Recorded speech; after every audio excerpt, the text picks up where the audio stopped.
Money is often the primary factor when deciding the size and extent of your renovation or build. Here are some tips to help you get a realistic budget from the very start to keep your project realistic and achievable.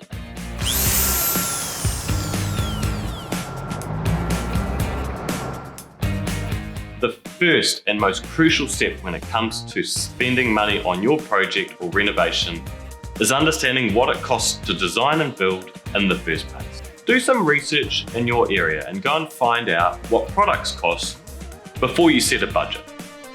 For example, find out how much bathtubs, tiles, flooring, lighting fixtures, plumbing fixtures, millwork, drywall, and paint are, as well as the labour costs to install these various items, so that you have a rough idea of the cost range to renovate or build your project.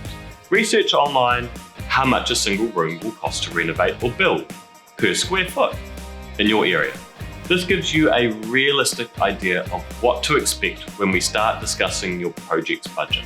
We can't tell you how many people have approached us asking for a complete home renovation and they only have a $10,000 budget. It's just not that realistic. Another tip that can help you set a realistic budget for your project or renovation is to list your needs, wants, and likes. Start with the absolute things you need in your home, the things you probably use daily.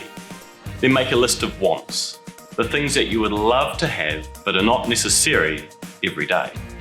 Of course, you could go without these wants if you had to. Finally, make a list of all of the things that you would like in your project. These might be all the fancy things that make you go, ooh. Some of these might end up in your project, but these are the ones that you could compromise with your budget by mainly removing.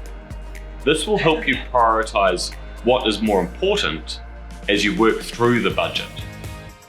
Our final tip for creating a realistic budget is to allow for a 10 to 15% contingency. Often our homeowners want to make changes or additions during the renovation process. This may involve more money. Also, sometimes unexpected things come up after demolition when items are exposed. We do our best to avoid these. However, sometimes this may also cost money. So it's always good to add a 10 to 15% contingency buffer to your budget. We also help try and keep costs consistent by providing fixed price contracts for your project. That means if any item in your budget goes up in price while we complete your build, you won't pay a single cent more than we agreed on. We hope these tips help you keep your budget within your range and your design and build delivered on time and exceeding your expectations.